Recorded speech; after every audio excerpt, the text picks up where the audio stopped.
මේ තමයි New Creators channel එකෙන් කියන විනාඩියෙන් Premiere Pro.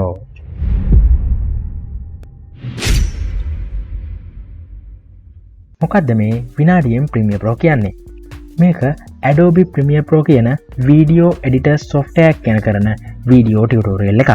මේ tutorial එකේ විශේෂත්වය වෙන්නේ මේ tutorial එකේ video එකක වෙලාව විනාඩියකට පමණ සීමා වෙන එක. කියන්නේ අපි කියලා දෙන්න යන මාතෘකාව විනාඩියක් වගේ ඇතුළතදී කියලා දීලා ඉවර කරනවා. දැන් ඊළඟට ප්‍රශ්නේ තමයි YouTube එකේ Premiere Pro ගැන මෙච්චර වීඩියෝ තියද්දි ඇයි මේ විනාඩියේ වීඩියෝ කරන්න හදන්නේ කියන එක. හරි මම ඒකට මෙහෙම උත්තර දෙන්න. මම YouTube එකේ දැකලා තියෙනවා පැය භාගී වීඩියෝ. පැයේ වීඩියෝ දැකලා තියෙනවා. ඇත්තටම ඔයා හිතන්න ඔයා පැයක වීඩියෝ එක හරියටම හොඳට අහගෙන බලාගෙන ඉන්නවා. ඊට පස්සේ ඔයා ඇවිල්ලා Premiere Pro එකට ඇවිල්ලා ඔක කරන්න හදද්දි ඔයාට මුල් විනාඩිය තිබ්බ එකවත් හරියට මතක නැහැ. ඊට පස්සේ ඔයා කරන්නේ YouTube එකට ගිහින් ආයෙ වීඩියෝ එක බලනවා.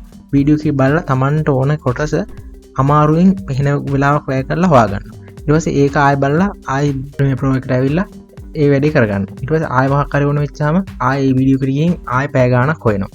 ඊට පස්සේ ආයෙ ඇවිල්ලා ඔක් කරනවා. ඕකනේ හැමදාම වෙන්නේ. ඒකයි මෙහෙම විනාඩියෙන් Premiere Pro කියලා පොඩි වීඩියෝ ගේන්නේ. එතකොට ඔයාට ඕන දේ ටක් ගාලා YouTube එකට ගියා විනාඩියක විතර වීඩියෝ එක බැලුවා ආවා ඒක මතකයෙන් උනත් කරන්න පුළුවන්. මේ පැහැදිලි කිරීමේ වීඩියෝ එකකින් හින්දා පොඩ්ඩක් කතා කරනවා. නැත්නම් මේ ටියුටෝරියල් එක පටන් ගත්තට පස්සේ සමහර විට channel එකේ නමවත් දාන්න නැති වෙයි. ඒ තරම් වීඩියෝ ෂෝට් කරනවා. ෂෝට් වීඩියෝ දාන්න අනිත් හේතුව තමයි ඔයා මොන හරි දෙයක් අලුතෙන් ඉගෙන ගන්නවා නම්. මම කතා කරන්නේ මේ software වගේ දේවල්. එතකොට ඔයා මුලින් ඉඳන් ටියුටෝරියල් බලලා ඉගෙන ගන්න එක සෑහෙනම අමාරු දෙයක්. එතකොට මේ වගේ software ඉගෙන ගන්න තියෙන ලේසිම ක්‍රමය තමයි ඔයා මොන හරි දැන් හිතන්නකෝ ඔයා මේකට ෆයිල් එකක් import කරගන්න දන්නේ. අන්න එහෙනම් ඒ වීඩියෝ එකක් බලන්න. ඔයා මුල ඉඳන් අර ඩවුන්ලෝඩ් කරන තැන ඉඳන් තියෙන දිගට වීඩියෝ පැය ගණන් බැලුවට ඔයාට ඒක ඉගෙන ගන්න පට්ටම අමාරුයි. අවශ්‍ය දේ විතරක් බලලා ඉගෙන ගන්න එක තමයි ලේසිම ක්‍රමය. අපි Android Studio video tutorial එකක් පටන් ගත්තා. ඒකේ link එක දකුණු පැත්තේ උඩින් දාලා තියන්න. description එකේ link එක තියෙනවා. ඒ වගේම ඔයා passive income එක ලබා ගන්න app development කරන්න හිතාගෙන ඉන්නවා නම් මේ video tutorial එක ඔයාට ගොඩක්ම වැදගත් වෙයි.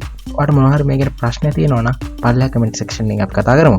channel එක subscribe කරලා නැත්නම් subscribe කරගෙන යන්න. එහෙනම් මම නවතිනවා සුබ දවසක්.